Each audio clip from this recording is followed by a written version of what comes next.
सड़कों पर हमारे देश के नौजवान बच्चे, स्कूल कॉलेज में पढ़ने वाले लड़के और लड़कियां अपने विरोध को जताने के लिए जो Delhi rape capital, crime capital बन रही है, इसके खिलाफ वहां पर हैं। सरकार को उनके साथ संवेदनशील तरीके से पेश आना चाहिए। हेलो, क्या तरीका है सर? Cut it. आज दिल्ली की सड़कों पर, विशेष रूप से राजपथ पर, कॉलेज और स्कूल में पढ़ने वाले छात्र और छात्राएं सड़कों पर हैं। वे दिल्ली में जो हाल में बलात्कार हुआ, जिससे देश शर्मसार हुआ है, और जो पहले से महिलाओं पर, बच्चियों पर जो दिल्ली में अत्याचार और एक प्रकार से उनके साथ बढ़ते हुए अपराध की जो घटनाएं हैं, उसके खिलाफ वो प्रोटेस्ट करने आए हैं। उनके ऊपर जो लाठी चलाई गई है, जो आंसू गैस के गोले फोड़े गए हैं, उसकी हम बहुत भर्त्सना करते हैं। ये बच्चे किसी पार्टी या संगठन के कहने पर नहीं आए हैं, वो हमारे बच्चे हैं। वो दुखित हैं, उनके अंदर क्रोध है। सरकार को समझना चाहिए। और प्रधानमंत्री क्यों खामोश है? पूरे देश में गुस्सा है इसके खिलाफ, दिल्ली के लोगों में वेदना है, और प्रधानमंत्री ने अभी तक कुछ नहीं कहा। प्रधानमंत्री जी, आप कुछ बोलिए और दिल्ली के बच्चों को, बच्चियों को, देश को यह आश्वस्त करिए कि आपकी सरकार इस विषय पर गंभीरता से कार्रवाई करती रहेगी, और जो भय और खौफ का माहौल है, इसके खिलाफ भी कार्रवाई करेगी। और मैं पुलिस पदाधिकारी और अफसरों को भी कहना चाहूँगा कि कृपया करके अपनी पीठ थपथपाने का काम नहीं करें। अब तक पुलिस की कार्रवाई कमज़ोर रही है, इसीलिए लोगों का गुस्सा इतना बढ़ा है। हम चाहते हैं कि इस दिशा में ठोस कार्रवाई की जाए, और कार्रवाई सिर्फ इस मामले में नहीं की जाए, उस बच्ची के इलाज की पूरी व्यवस्था की जाए, आवश्यकता हो उसको विदेश भेजा जाए। उसका जीना रहना बहुत ज़रूरी है। उस बच्ची ने बहुत हिम्मत दिखाई है, लेकिन बड़ा सवाल है कि दिल्ली सुरक्षित हो, हर महिला सुरक्षित हो, हर बच्ची सुरक्षित हो, हर निवासी सुरक्षित हो, ये ज़रूरी है।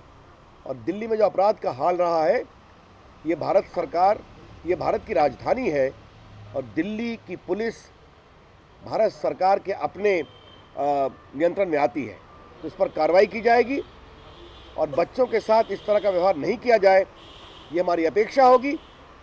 जो उन पर लाठी चलाया गया, जो आंसू गैस के गोले फेंके गए, उसके हम बहुत भर्त्सना करते हैं कि ये ऐसी कार्रवाई न किया जाए, हम अपेक्षा करेंगे।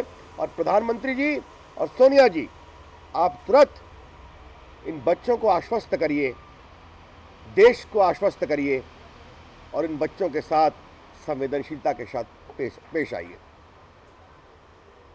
Today on the streets of Delhi, particularly on the Rajpath, young boys and girls are protesting in thousands of numbers without any initiative by any political party or any organization. This is a response of the people of this country, the young people, boys and girls of colleges and schools, who are deeply disturbed over the manner in which Delhi is becoming a rape capital. The women, children, young girls are feeling insecure. Even elderly people are feeling insecure. Now the Prime Minister ought to have spoken to them, their representatives. The police ought to have been sensitive. The way they have been lathi charged, water cannon thrown at them, and also the whole handling of the police and the administration today is deeply regrettable and condemnable. They are our children. They are deeply hurt. They are deeply agitated. We need to be sensitive. The BJP condemns the police action outright. And also we would like to remind the senior police officers and the administration, please don't give self-certification.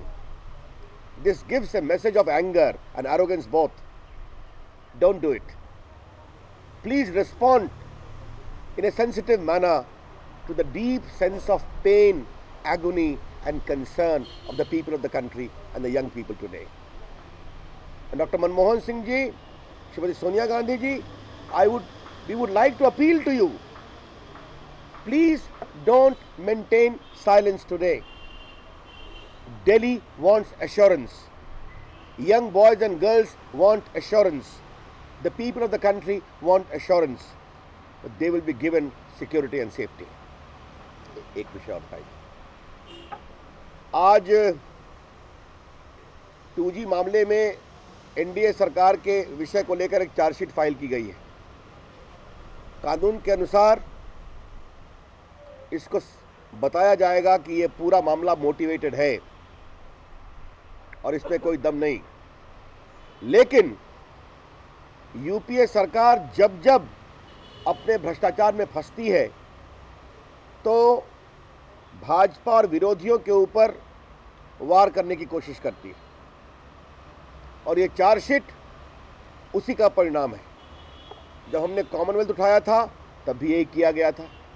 जब कोयला घोटाला हुआ तो कहा कि BJP की सरकारों ने किया और अब ये करने की कोशिश की जा रही है अपने 2G के भ्रष्टाचार को छुपाने के लिए। हम इसकी भर्त्सना करते हैं और जो भी उचित कानूनी कार्रवाई होगी वो कोर्ट में किया जाएगा क्योंकि मामला कोर्ट में है। लेकिन हम एक बात अवश्य कहना चाहेंगे कि इस देश में टेलीकॉम क्रांति लाने में अटल बिहारी वाजपेयी की एनडीए सरकार ने बहुत ही उल्लेखनीय काम किया। Thank you.